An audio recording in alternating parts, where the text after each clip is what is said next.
আসসালামু আলাইকুম। আজকে আমি তৈরি করেছি কাঁঠালের বল। আর এই কাঁঠালের বলটা খেতে এতটাই মজা ছিল যে আপনারা বাসায় বানিয়ে না খেলে বুঝতে পারবেন না। আর আমি বলবো এটা অবশ্যই বাসায় বানিয়ে খেয়ে দেখবেন। এটা কিন্তু ভীষণ মজা ছিল। আর এখন কিন্তু কাঁঠালেরই সিজন। প্রথমে আমি 4 ভাগের 1 ভাগ কাঁঠাল নিয়েছি। আর হাতে কিন্তু একটু তেল মাখিয়ে নিতে হবে কাঁঠাল কাটার সময়। তারপরে এটাকে ছোট ছোট করে কেটে নিতে হবে। কেটে ভেতরে যে বিচির অংশটা থাকে সেই বিচের অংশটার সাথে কিন্তু একটু সাদা অংশ থাকে, সেটা কিন্তু সেদ্ধ হতে চায় না। আমি সেটা ফেলে দিয়ে খুব ভালো করে সেদ্ধ করে নিব। কেটে ধুয়ে পরিষ্কার করে উঠিয়ে নিয়েছি। এখন দিলাম হলুদ, পরিমাণ মতো লবণ আর 1 কাপ পানি দিয়ে রাইস কুকারে সেদ্ধ বসিয়ে দিয়েছি। 10 মিনিট পর দেখতেই পাচ্ছেন সেদ্ধ হয়ে গেছে, পানিটাও কিন্তু শুকিয়ে গেছে। এখন আমি এগুলোকে ভালো করে ব্লেন্ড করে নেব। নিয়েছি কিছুটা মাংস, মুরগির মাংস, এটা বুকের মাংস কিমা করে নিয়েছি। তারপরে আমি সেই জারটার মধ্যেই কাঁঠালগুলোও কিন্তু ব্লেন্ড করে নিয়েছি, একটু ছ্যাবড়া ছ্যাবড়া করে ব্লেন্ড করে নিয়েছি। এখন দিয়ে দিলাম পেঁয়াজ, কাঁচামরিচ, সঙ্গে দিলাম হলুদ আর পরিমাণ মতো লবণ। লবণটা কিন্তু একটু বুঝে দিতে হবে, কারণ আমি আগেও লবণ দিয়ে রেখেছিলাম। দিয়ে খুব ভালো করে এভাবে চেপে চেপে মাখিয়ে নিতে হবে। মাখানোটা কিন্তু ভালো মতো হতে হবে।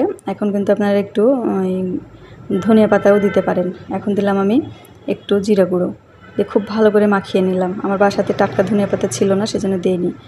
আর এখন আমি বলটা তৈরি করে দেখছি যে ঠিক মতো হচ্ছে কি না। তো আমার বলটা একদম ঠিক মতো হচ্ছে। আপনাদের যদি কোনো সমস্যা হয় তাহলে কিন্তু এখানে আপনারা একটু যে বেসন দিয়ে নিতে পারেন। সব বলগুলো আমি এভাবে আস্তে আস্তে করে তৈরি করে নিলাম। আর হাতে কিন্তু অবশ্যই একটু তেল মাখিয়ে নেবেন, তাহলে খুব ভালো মতো তৈরি করা যাবে। এখন আমি এগুলোকে অল্প একটু তেলের মধ্যে খুব সুন্দর করে উল্টে উল্টে ভেজে নেব। আর অল্প অল্প করে দিতে হবে, দিয়ে হালকা হালকা করে এভাবে ভেজে নিতে হবে। আপনারা কিন্তু চাইলে এখানে অনেক তেল দিয়েও ভাজতে পারেন, কোনো সমস্যা নেই। আমি একটু ভেঙে দেখাচ্ছি, দেখুন একদম কিন্তু পারফেক্ট হয়েছে। আর এটা কিন্তু খেতে ভীষণ মজা, এভাবেও কিন্তু খাওয়া যাবে। তো আমি আজকে রান্না করব, আমরা কিন্তু ওইভাবে কয়েকটা খেয়ে ফেলেছি। এখন বাদ বাকিগুলো রান্না করব। পেঁয়াজটা ভেজে নিয়ে তার মধ্যে দিয়ে দিলাম আদা রসুন বাটা, জিরে বাটা, হলুদ, মরিচের গুঁড়ো আর লবণটা একটু মাপ বুঝে দিতে হবে। 2 বার লবণ দেওয়া আছে, দিয়ে ভালো করে কষিয়ে নিলাম। দিয়ে দিলাম গরম মশলার গুঁড়ো আর পরিমাণ মতো পানি দিয়ে ভালো করে ফুটিয়ে এটা খুব ভালো করে কষিয়ে নিলাম। আর এখন দিলাম 1 চামচ টক দই। টক দইটা আমার হাতের কাছে ছিল, সেজন্য দিয়েছি, না দিলে কোনো সমস্যা নেই। ভালো করে কষিয়ে নিয়ে তার মধ্যে দিয়ে দিলাম আমি সেই বলগুলোকে এখন খুব ভালো করে উল্টিয়ে পাল্টিয়ে কষিয়ে নিতে হবে। এই কষানোটা কিন্তু ভালো মতোই হতে হবে, তাহলে খেতে কিন্তু বেশি ভালো হবে। আর দেখতেই পাচ্ছেন আমি কিন্তু ভালো করে নেড়ে চেড়ে কষাচ্ছি, এটা কিন্তু ভেঙে যাচ্ছে না।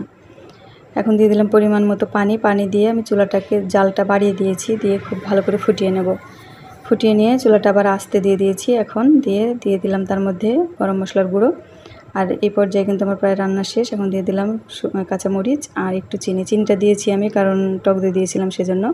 আর মরিচের কারণে সুন্দর একটা সেন্ট বাড়াবে। তো আজকের মতো এই পর্যন্তই। ভালো থাকবেন সবাই।